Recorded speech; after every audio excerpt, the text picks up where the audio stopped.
بسم اللہ الرحمن الرحیم نحمدہ ونصلی علی رسولہ الکریم اما بعد۔ دوستو عزیزو،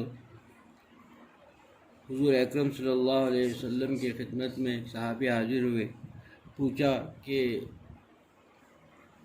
کون انسان اچھا ہے، بہتر ہے، کون انسان اچھا انسان ہے؟ تو فرمایا، حضور اکرم صلی اللہ علیہ وسلم نے ارشاد فرمایا کہ وہ انسان جس کے عمر لمبی ہو اور اس کے اعمال اچھے ہوں۔ پھر اسی صحابی نے حضرت نبی کریم صلی اللہ علیہ وسلم سے پھر عرض کیا کہ کون انسان برا ہے؟ تو فرمایا کہ جس کی عمر لمبی ہو اور عمل بہت خراب ہو۔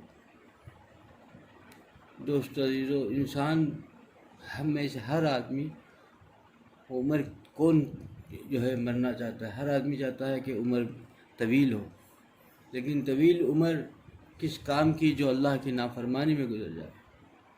وہ عمر وہ بجائے نفع کے نقصان دے۔ اور وہ صحت کس کام کی جو اللہ تعالیٰ کی نافرمانی میں گزر جائے؟ اللہ تعالیٰ سے کو ناراض کرنے والے اعمال جس سے سرزد ہو جائیں، وہ ایسی صحت کس کام کی؟ یہ صحت اور عمر نعمت اس وقت ہو سکتی ہے جب اللہ اس سے راضی ہے۔ جب بندہ اللہ کی طاعت میں زندگی گزارے گا، اللہ تعالیٰ کو خوش کرنے کی فکر کرے گا، تو وہ صحت نعمت ہوگی۔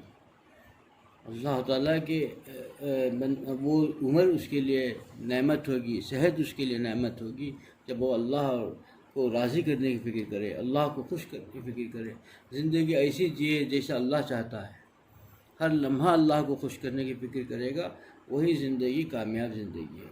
اللہ تعالیٰ جن لوگوں سے اللہ تعالیٰ نے جن پر اللہ کا فضل ہو گیا، جنہوں نے اللہ کی طاعت میں زندگی گزاری، اللہ کو خوش کرنے کا یہ کیا، انہوں نے تھوڑی عمر ہی پائی تو کام بہت ہے کیا۔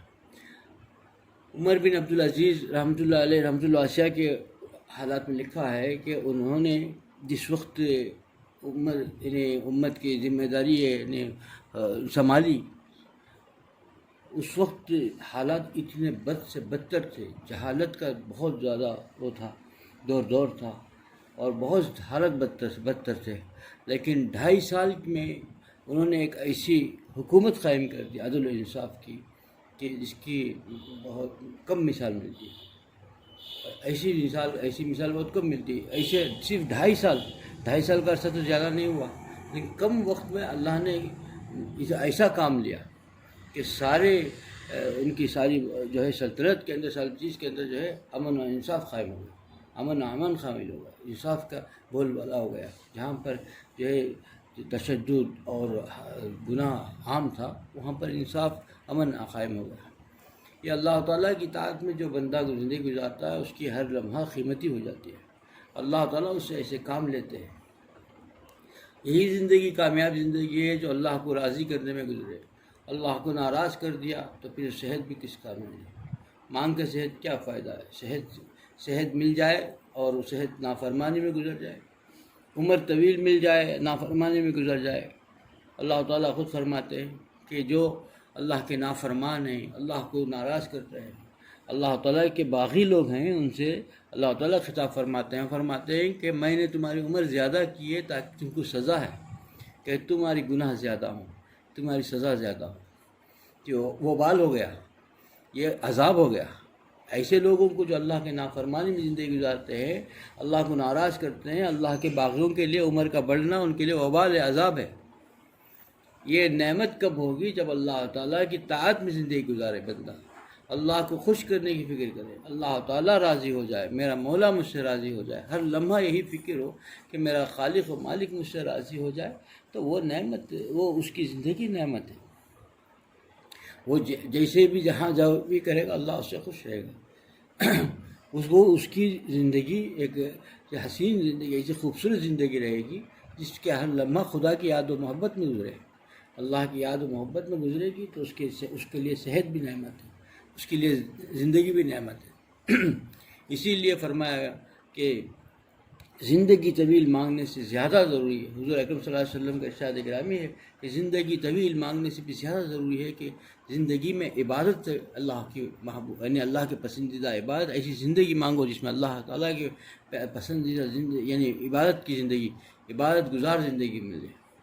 اللہ کی نافرمانی والی زندگی وبال ہے، ایک لمحہ بھی اس کے ہوگا وہ حسرت کے کچھ نہیں رہے گا، وبال ہی وبال ہوگا۔ تو اللہ تعالیٰ کے اطاعت میں، اللہ کو خوش کرنے میں جو زندگی گزری وہی زندگی قیمتی ہے دوستو، وہی زندگی جو ہے کام آنے والی ہے۔ یہ انسان اپنے اختیار سے دنیا میں نہیں آیا، اور پھر انسان اپنے اختیار سے جائے گا بھی نہیں۔ کب موت ہے پتہ نہیں، کب کیا ہو جائے کسی کو پتہ نہیں۔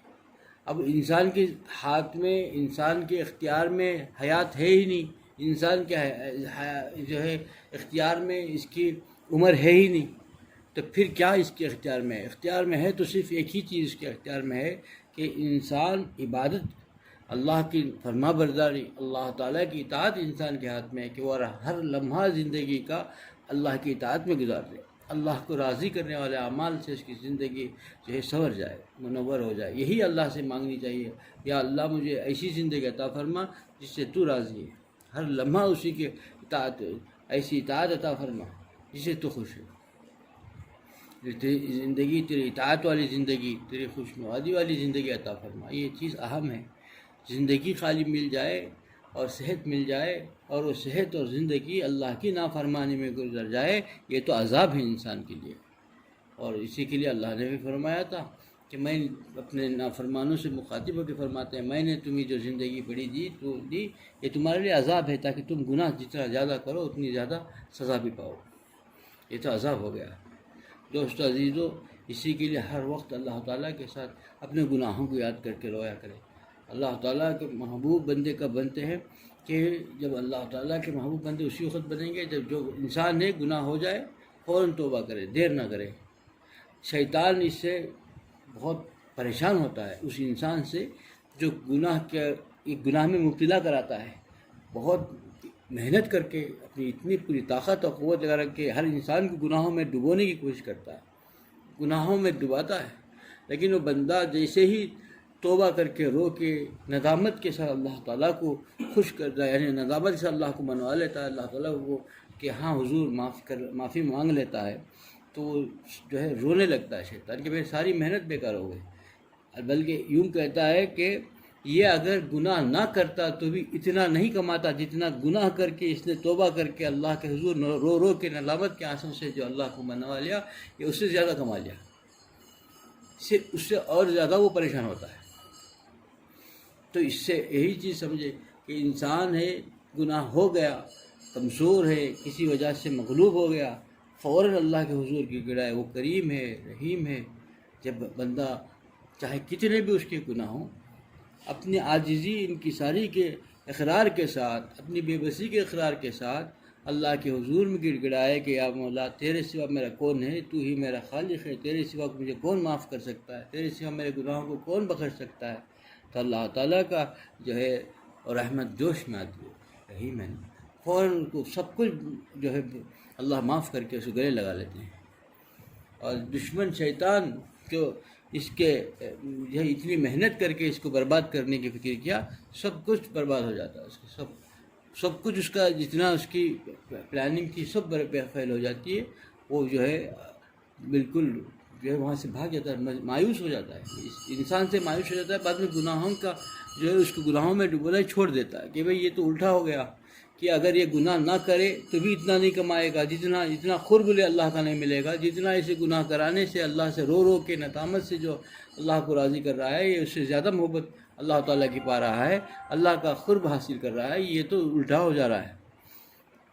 دوستو اسی کا حکیم الامت حضرت اشرف علی تھانوی رحمۃ اللہ علیہ لکھتے ہیں کہ سب سے آسان نسخہ جو اللہ تعالیٰ کا قرب حاصل کرے، اللہ کا محبوب بننا ہے، تو سب سے پیارا نسخہ ہے کہ زندگی بھی کامیاب ہو جائے گی، یہ ہے کہ ہر دن سونے سے پہلے اپنے خطاؤں، اپنے کوتاہیوں پر اللہ سے معافی کرے، معافی مانگے، چاہے خالق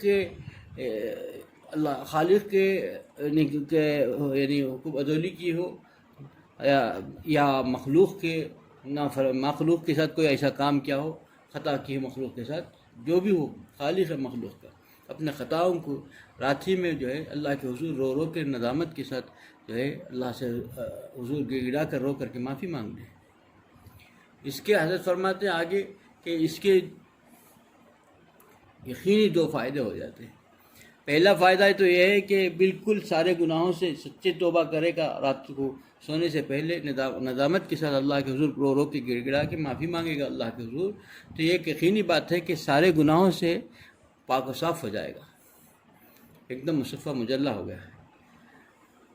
اور اگر اس کا دوسرے دن رات کو پھر موقع نہ مل سکا، اس کی موت آ گئی، تو یہ ایک ہی دن کے گناہ اس کے نام اعمال میں ہوں گے، اور اللہ تعالیٰ کریم اور رحیم ہے، وہ اس سے کوئی بعید نہیں کہ پورے وہ بھی معاف کر دے۔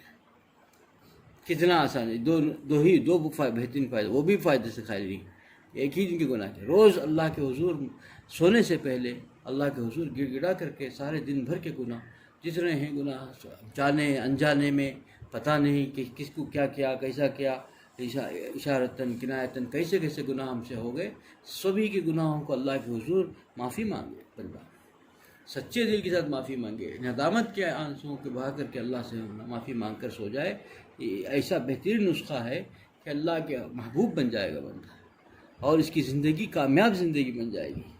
ہر دن یہ نسخہ آزما لے کہ گناہ جو کچھ بھی شیطان نے دن بھر دھوکے میں رکھا، نفس و شیطان سے مغلوب ہو گیا، سب کچھ رات کو جو ہے صفائی ہو گئی، رات کو جو ہے اس کے جو ہے اللہ کے حضور جو ہے ندامت کے ساتھ سب کچھ معافی منگا کر کے جب سو گیا، تو اس کے بعد جو ہے جو دن آئے گا اس کے لیے خیر کا ہوگا۔